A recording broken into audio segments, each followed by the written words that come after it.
Hello student, आज मैं आपको फॉरेन ब्रांच यानी विदेशी शाखा के बारे में बताना चाह रहा हूँ। सबसे पहले ट्रायल बैलेंस बनाएंगे, यानी हम तलपट बनाएंगे। उसके बाद हम व्यापार और लाभानी खाता बनाएंगे और नेक्स्ट में हम बैलेंस शीट तैयार करेंगे।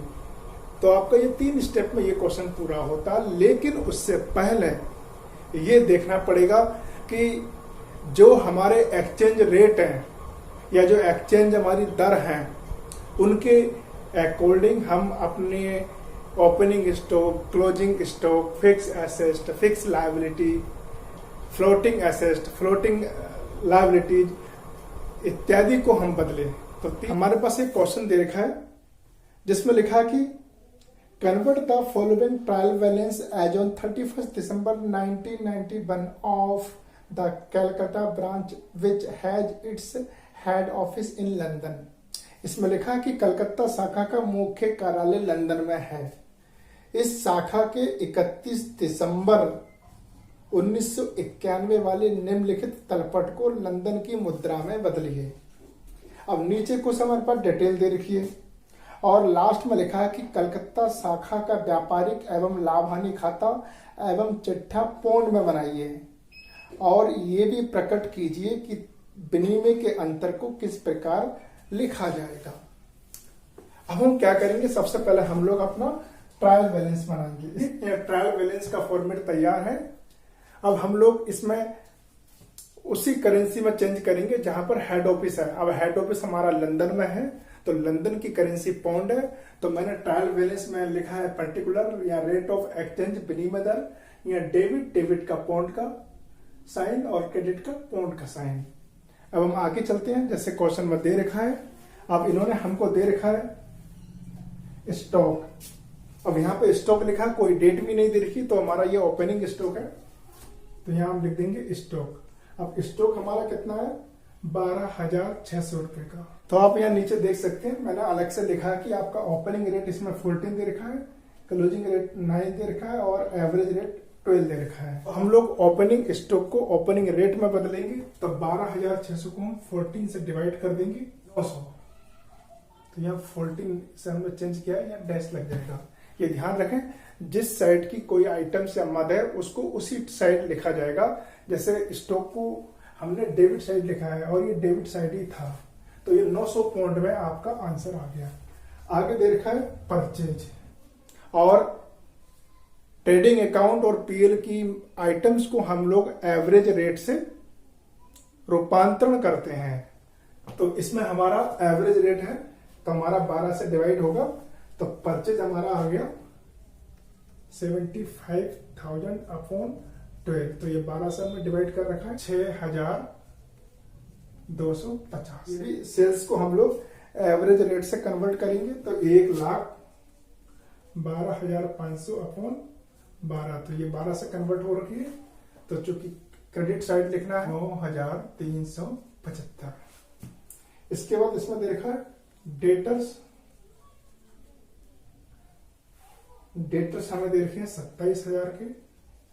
अब चूंकि डेटर्स हमारे क्या हैं, डेटर्स हमारे करेंट एसेट हैं यानी फ्लोटिंग एसेट, तो इसमें हम लोग डेटर्स को क्लोजिंग रेट से कन्वर्ट करेंगे। तो आपकी क्लोजिंग रेट कितना है, 9 27 या 9 से हो जाएगा 3,000 रुपये, 3,000 पाउंड है। इसके बाद क्रेडिटर्स, ये हमारे करेंट लायबिलिटी है यानी क्लोजिंग रेट से कन्वर्ट करेंगे 18,000 रुपीज दे रखिए, 9 से कर देंगे इसमें, तो ये 9 से हो जाएगा, यहाँ डैश लग जाएगा, यहाँ आ जाएगा आपका 2,000। बिल्स रिसीवेबल हमारे करंट एसेट मानी जाती है, तो इसको भी हम 9 से डिवाइड करेंगे, 800 पाउंड। बिल्स पेबल हम क्लोजिंग रेट से कन्वर्ट करेंगे,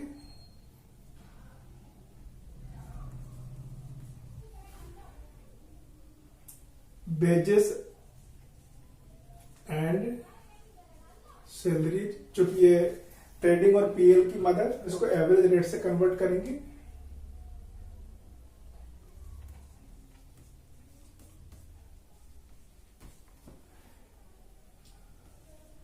रेंट, रेट एंड टैक्स, इसको भी हम 12 से करेंगे।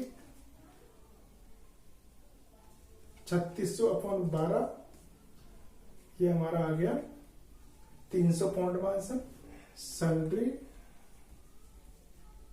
एक्सपेंसेस, इसको भी हम एवरेज रेट से कन्वर्ट करेंगे।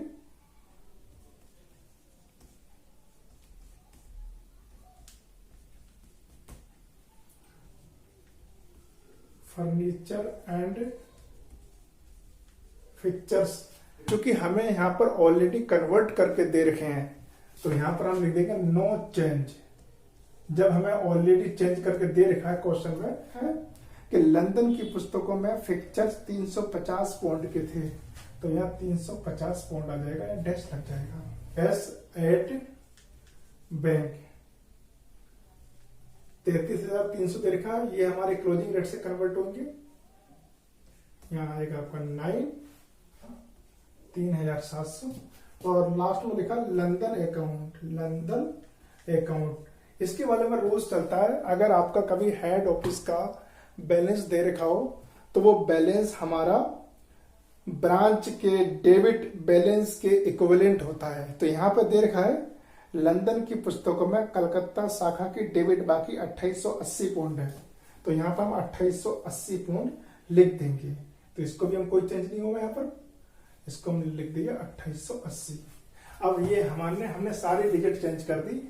अब हम लोग क्या करेंगे, डेबिट साइड और क्रेडिट साइड का टोटल लगाएंगे।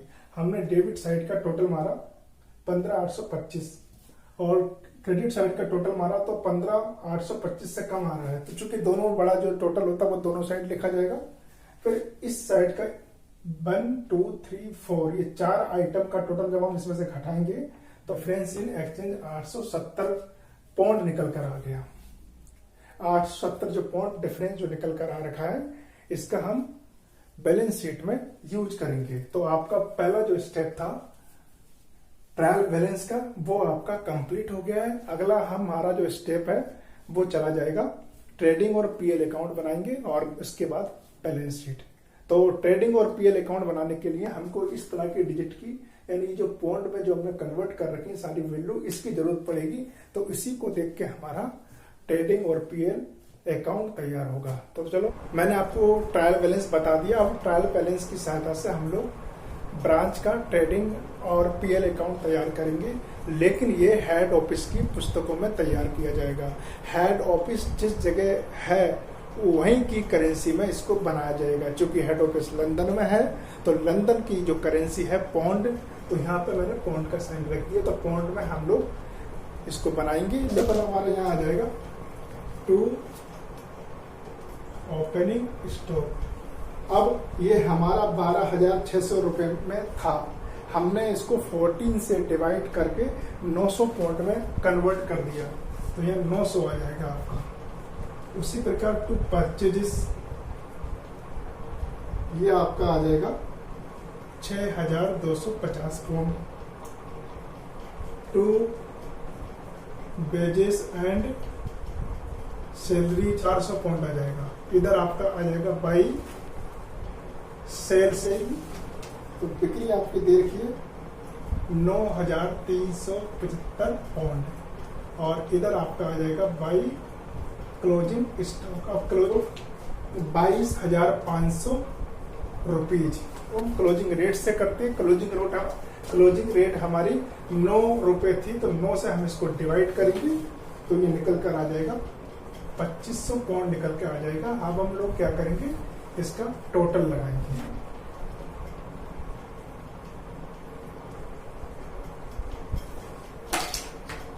अब चूंकि इस साइड का क्रेडिट साइड का टोटल देखिए डेबिट का कम है, तो जो इधर जो निकल के आएगा to gross profit CD 4,375 pound निकल कर आ जाएगा। तो पहला जो पार्ट है वो हमारा ट्रेडिंग अकाउंट का होता है, ये चीज यहाँ आ जाएगी by gross profit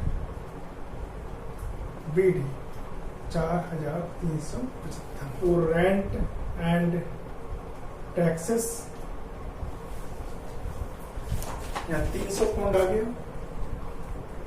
to sundry charges या एक्सपेंसेस, ये आपका 125 पाउंड आ गया। 4,375 पाउंड ये टोटल क्रेडिट साइड का आ गया। 4,375 इधर आ गया। अब इधर का जो आएगा इसमें से हम लोग 425 कम कर देंगे तो 3,900 पाउंड का जो डिफरेंस है वो नेट प्रॉफिट होगा। इसका यूज हम बैलेंस शीट बनाने में यूज करेंगे। देखिए स्टूडेंट्स, मैंने यह बैलेंस शीट का फॉर्मेट बना दिया है। अब हम लोग क्या करेंगे, ट्रायल बैलेंस में कुछ आइटम्स हमारी छूट चुकी हैं, जैसे एसेट हो गई, लायबिलिटीज हो गई। तो इसमें हमारा फर्नीचर और फिक्चर छूट गया। फर्नीचर और फिक्चर चूंकि हमारी एसेट होती है तो हम यहाँ लिख देंगे फर्नीचर्स एंड फिक्चर्स। ये ऑलरेडी कन्वर्ट करके दे रखे थे क्वेश्चन में, तो इसको हम लिख देंगे 350 पाउंड।